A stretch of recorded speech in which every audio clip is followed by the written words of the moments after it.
दोस्तों इस वीडियो में दो बहुत ही महत्वपूर्ण खबरें आपके साथ साझा कर रहा हूं। पहली खबर के रूप में जो प्रधानमंत्री मोदी जी ने हाल ही में किसानों को लेकर के एक स्पीच दी है, इस स्पीच में कुछ ऐसी छुपी हुई बातें हैं जो अगर आप जानेंगे तो हैरान रह जाएंगे। वहीं दूसरी ओर आखिरकार जो टेंट हाउस कैंटरिंग वाले हैं वो धरना क्यों दे रहे हैं, वो भी सड़कों पर आकर के आंदोलन करने पर क्यों हो रहे हैं मजबूर। तो दोनों खबरें जानने के लिए बने रहिए।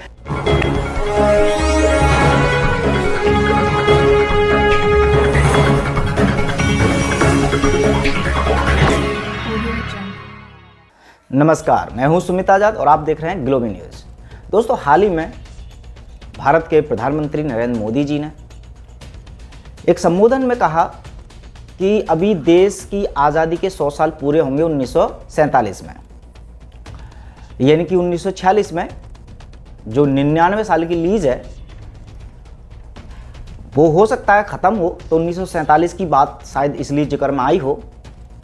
अच्छा, इसके बारे में बताते हुए उन्होंने कहा कि बाकी के जो 25 साल बचे हैं उनमें जो सबसे बड़ा रोल रहेगा वो रहेगा छोटे किसानों का। यानी कि अब भारत कहाँ जाएगा कहाँ नहीं जाएगा, इसमें सबसे बड़ा रोल होने वाला है हमारे किसान भाइयों का। लेकिन अब प्रधानमंत्री की इस स्पीच में क्या क्या ऐसे छुपे हुए सच हैं जो हो सकता है कि आम आदमी को समझ में ना आए हों, उन्हीं को हम जानने का प्रयास करेंगे। सबसे पहले ये स्पीच आप सुन लीजिए। देश के 80% से अधिक किसानों के पास 2 हेक्टेयर तक ही जमीन है। आने वाले 25 साल में देश की कृषि को समृद्ध करने में इन छोटे किसानों की बहुत बड़ी भूमिका रहने वाली है। इसलिए अब देश की कृषि नीतियों में इन छोटे किसानों को सर्वोच्च प्राथमिकता दी जा रही है। इसी भावनाओं के साथ बीते सालों में छोटे किसानों को सुविधा और सुरक्षा देने का एक गंभीर प्रयास किया जा रहा है। अब इसमें मोदी जी कह रहे हैं कि जो छोटे किसान हैं जिनके पास कम जमीन है उनको जो सरकार है बहुत ज़्यादा मुआवजा भी देगी, बहुत ज़्यादा सुविधा देगी और इनको ही पूरी तरह सपोर्ट करेगी। लेकिन यहाँ पर सवाल अब ये बनता है कि जो बड़े किसान हैं जिनके पास काफ़ी अच्छी खासी ज़मीन है उनका आखिरकार क्या होगा। बात यहाँ पर सिर्फ सरकार द्वारा दी जा रही सुविधाओं की नहीं है, यहाँ पर जिक्र ये है कि बड़े किसान हैं, क्या सरकार खुद ये मोटिवेट करके कहना चाहती है कि भी छोटे किसान हैं उनकी पूरी तरह से सरकार साथ है और जो बड़े किसान हैं वो राम भरोसे हैं। तो यदि आपको सरकार का साथ चाहिए तो बड़े किसान से छोटे किसान बन जाइए। आगे की जरा और सुनिए। 2 करोड़ से ज्यादा किसान क्रेडिट कार्ड जारी किए गए, जिनमें से अधिकतर छोटे किसान हैं। इनके माध्यम से किसानों ने हजारों करोड़ रुपए का ऋण भी लिया है। अब मोदी जी कह रहे हैं कि भी किसानों ने हमारी स्कीम का फायदा उठाते हुए ऋण भी लिया, तो मतलब सरकार ने किसानों की बहुत बड़ी सहायता कर दी। भाई साहब, एक कर्ज देना आखिरकार कहाँ की सहायता होती है, आप ये बताइए। आज देश में विशेष किसान रेल चल रही है। तो अब कह रहे हैं कि भी किसानों के लिए हमने ट्रेनें चलाई, वो सामान जो है एक जगह से दूसरी जगह तक जाकर के बेच सकते हैं अच्छे दामों में।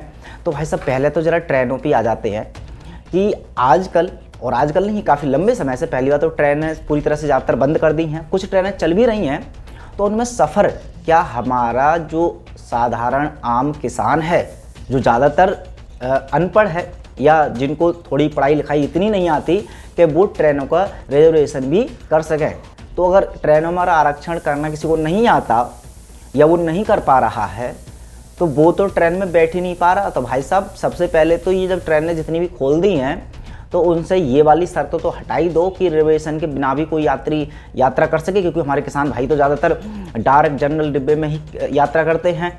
जो जिस छोटे किसानों की बात कर रहे हैं खासकर वो किसान सभी भाई बहन हमारे। तो यदि आप सच में ही ट्रेन की सुविधा किसानों को दे रहे होते तो ये रिजर्वेशन वाला रूल कब का हटा दिए होते।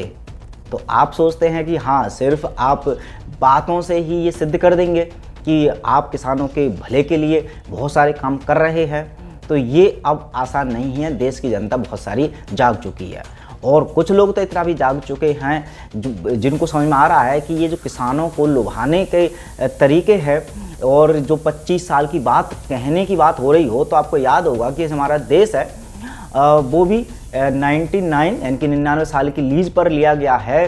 तो ये भी पूरे हो रहे हैं 1946 के बाद, यानी कि 1947 में कुछ भी हो सकता है। और 1947 की बात ही जिक्र की हमारे मोदी जी ने कि 1947 में जो है 100 साल पूरे हो जाएंगे और उसके लिए किसान भाइयों का बहुत बड़ा रोल रहेगा। तो आज अगर सरकार की मनमानी नहीं हो पाती है तो इसी कारण, क्योंकि हमारे किसान भाइयों में इतना दम है कि वो सरकार का विरोध कर सकते हैं। एग्जाम्पल आप किसानों के जो बॉर्डर पर अपना आंदोलन कर रहे हैं उनका आप देख सकते हैं। अच्छा, इसी में सबसे बड़ा मुद्दा भी यही आ जाता है कि अगर किसानों के आप सच में कुछ भी भला चाहते हैं, चाहे छोटे किसानों को चाहे बड़े किसानों का, तो भाई साहब आप एक बार जो आंदोलन कर रहे हैं कितने मतलब महीनों से, उन किसानों की एक बार सुन तो लीजिए। उनका समाधान आप निकाल नहीं पा रहे और आप न जाने कौन से किसानों की बात कर रहे हैं जिनको आप लाभ पहुंचा रहे हैं, जिनका भला चाहते हैं।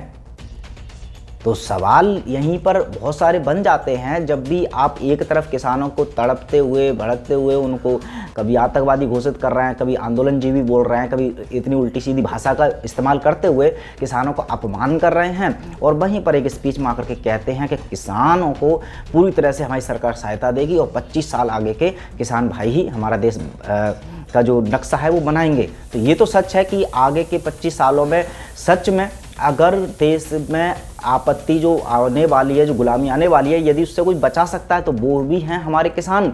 और यदि किसानों को कंट्रोल सरकार ने कर लिया तो गुलामी बनाने में भी सहायता ही कर सकते हैं हमारे किसान भाई। तो अब डिसाइड ये देश के किसानों को करना है कि हमें गुलामी की तरफ जाना है या आज़ादी की तरफ। चलिए अब बात करते हैं दूसरी खबर की। तो दूसरी खबर के रूप में जो भुवनेश्वर है वहाँ पर टेंट हाउस के जो कैटरिंग के लोग हैं, अब जो जिनके टेंट हाउस रहते हैं, जो टेंट का काम करते हैं, कैटरिंग का काम करते हैं, शादी विवाह में अपना टेंट वेंट लगाते हैं, जो हलवाई वगैरह होते हैं, उन्होंने अब हड़ताल आंदोलन करने शुरू कर दिए और कहा है कि भाई साहब ये जो शादियों में आपने लिमिट रख दी है 50 लोगों की, तो ये कम से कम 300 होनी चाहिए, क्योंकि आपने हर चीज़ तो खोल दी। बड़े बड़े कारखाने धंधे वाले, बड़े बड़े व्यापारी, वो सब मालामाल होते जा रहे हैं और हम भाई एक लेबर की श्रेणी में आने वाले लोग, जो हम एक तो हमारा वैसे सीजन होता था केवल कि शादियाँ समारोह वगैरह होते थे तभी हम लोग हमारा काम धंधा चलता है। अब तुमने शादी समारोह में भी लोगों की संख्या इतनी लिमिटेड कर दी है कि हमारी तो रोजी रोटी बंद हो गई है। भाई ना ही कोई टेंट लगवाने की कोशिश करता है, ना ही भाई हमारे जो हलवाइयों को बुलाता है, क्योंकि लोगों को कम संख्या में बुलाया जाता है तो हमारी भी कम ही आय होती है। तो ऐसे में हमारी तो भुखमरी की स्थिति आ गई है। लेकिन हमारी जिक्र ना तो कोई मेन स्ट्रीम मीडिया कर रहा, ना आप सरकार हम पर कोई ध्यान दे रही है। तो अब मजबूरी में हमें आंदोलन करना पड़ेगा और सड़कों पर आकर के धरना दे करके ये मांग की।